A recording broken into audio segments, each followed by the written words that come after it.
Warning, spoilers ahead. Today, I'm going to recap a Korean romance movie released in 2019, called Tune In for Love. This melodrama movie tells the love story of two souls that met at a bakery in the 1990s.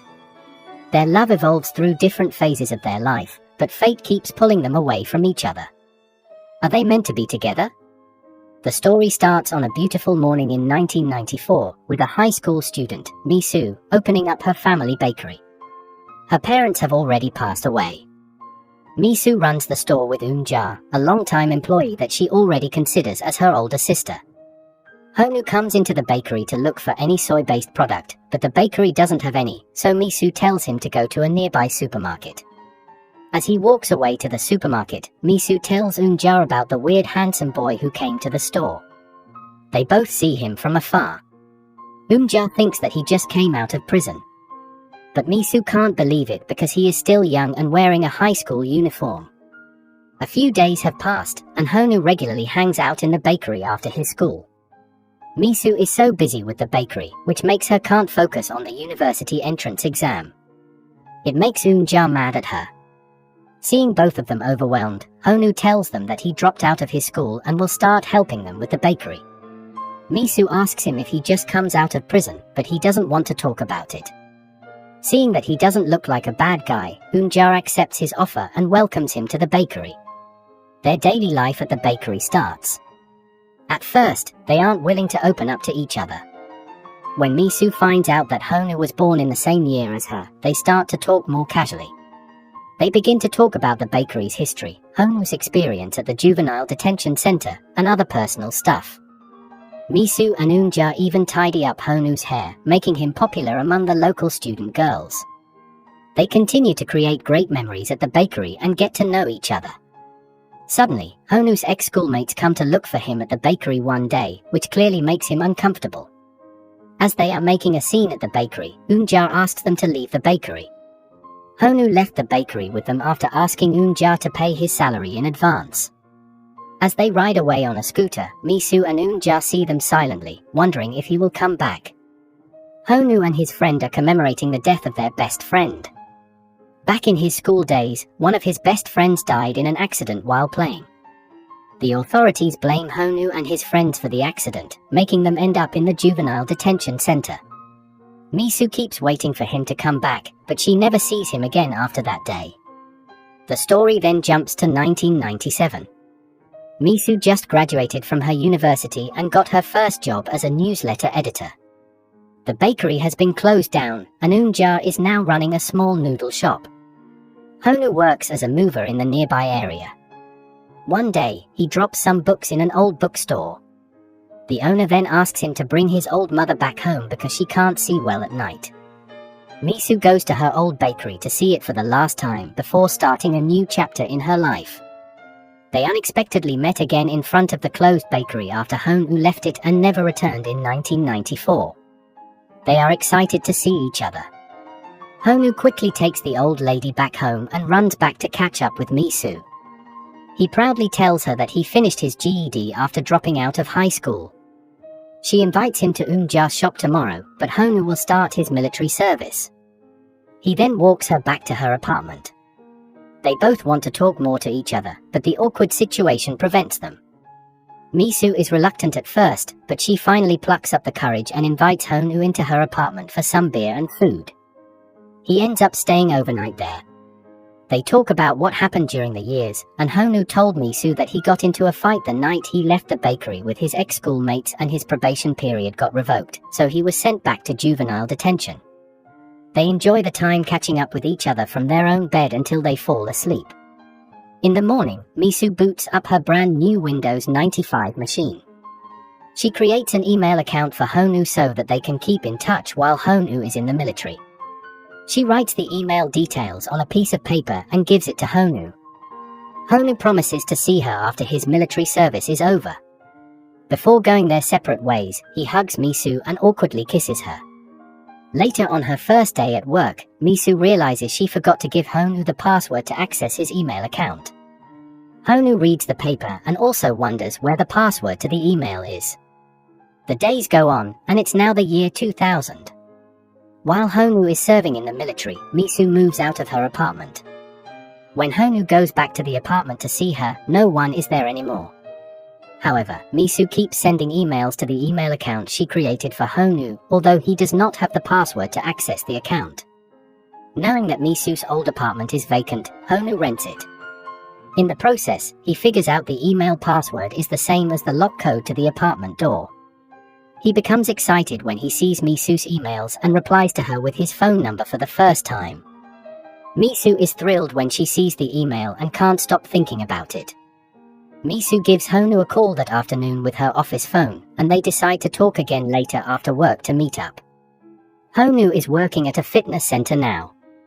But the business owner scammed their customer, so he was taken to the police station with the other workers, making him miss Misu's call. It's the job that his ex-schoolmates give him, which once again brings him away from Misu.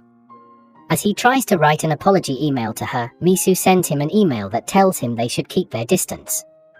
She is excited that he figures out the email password, but doesn't feel it's the right time for them to meet up and hopes they will meet again sometime in the future when better things are happening to them. Another 5 years have passed, and it's now 2005. Misu is currently working as a writer at a small publishing company.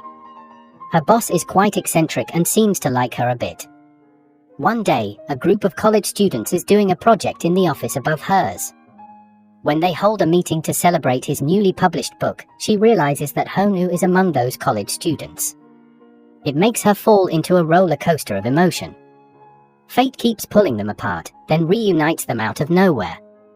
Honu asks her to follow him and shows her that he rents out her old apartment now. Misu takes 3 days off from work and enjoys catching up with Honu. This time, they are finally able to resolve the misunderstanding they had during the lost years. One thing leads to another. Honu musters up his courage and expresses his love to Misu. This time, it's not just an awkward kiss like the one before. Honu kisses Misu passionately as she prepares herself for the long night they are about to enjoy. They decide to bring their relationship to the next stage and become a couple, living their lives happily in that historic apartment and savoring their sweet, slow life together, a reward for fighting the fate that keeps pulling them apart. They go to meet Unja, but Misu is not ready to reveal their relationship to her. So Honu goes to meet her alone while Misu waits nearby. Unja is shocked when she sees him. After more than 10 years, she is finally able to meet him again and remembers the good old days at the bakery. Unja is now married and has a stepdaughter. But her stepdaughter keeps getting into trouble, making her life not easy. Suddenly a teenage girl comes and tells them to follow her. It turns out that Misu catches Unja's stepdaughter smoking and scolds her. After that, they eat noodles at Unja's shop and catch up with each other. It's the era of the digital camera now. They start to immortalize their lovely day with brand new technology at home and their office. One day, her boss is starting a new business. He wants to open a bakery class at a shop near Misu's old bakery, and he wants her to assist him with the project. But because of this, he closes down the project where Honu is working. One day, Honu's past life reappears and bothers him. It's the 10th year anniversary of his best friend's death.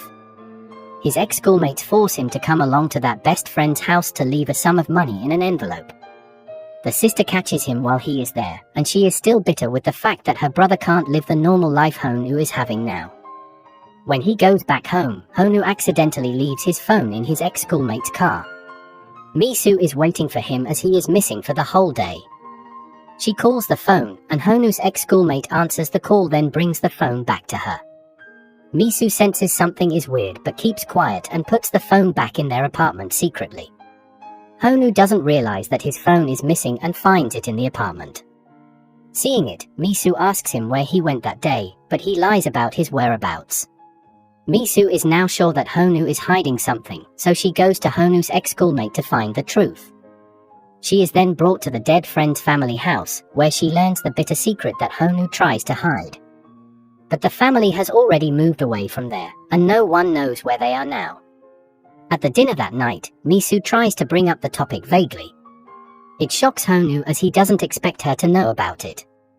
The subject makes him slightly uncomfortable as he asks Misu how she can learn about it. She tells him the truth, but Honu becomes infuriated.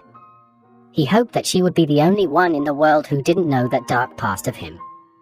As Honu rushes out of the apartment, Misu tries to hold him, but he still can't handle the situation and rushes out. That night, Honu got into a fist fight when he confronted his ex-schoolmate. He then goes to Eunja's shop to cool his head down. When Honu got back to his apartment, Misu had already left. Ever since that night, Honu had been looking everywhere for Misu. Honu goes to their old office and meets the boss. When Honu says he is looking for Misu, the boss annoyingly says that Misu needs a more cheerful man who can bring happiness. He then drives away. Honu chases the car and insists on following him to see Misu. The boss laughed it out and hit the gas. Honu keeps running behind the car, hoping that it will lead him to Misu. It turns out that Misu is at the new bakery that the boss recently opened. As she gets in the boss's car, she sees Honu running from afar. But she ignores him and drives away with her boss. Inside the car, Misu can't handle her emotions. Looking at her state, the boss pulls over the car so she can settle the situation with Honu once and for all. When he finally finds Misu after chasing after her, he tells her that he loves her. However, Misu pushes him away and tells him to stop running towards her because he would get hurt. That was the last time Misu and Honu met each other. Once again, fate seems to have a different plan for them. Later, Misu goes to Eunja to clear her mind. She eats donuts that Eunja made for her, reminding them of the good old days at the bakery. Eunja then tells her the night when Honu comes all busted after fighting with his ex-schoolmate. She doesn't know how to handle her feelings anymore. Some time has passed, and Honu is now working as a cameraman at a radio station. The radio host asks him if he has a message that he wants to broadcast on the radio for someone. Misu realizes that she is still in love with Honu after hearing the radio DJ mentioning her name, Kim Misu, as one of the names somebody has been missing. Misu knows straight away that it was Honu, so she runs towards the radio station to look for Honu. The movie ends with Misu finding Honu, while Honu captures this special moment using his camera.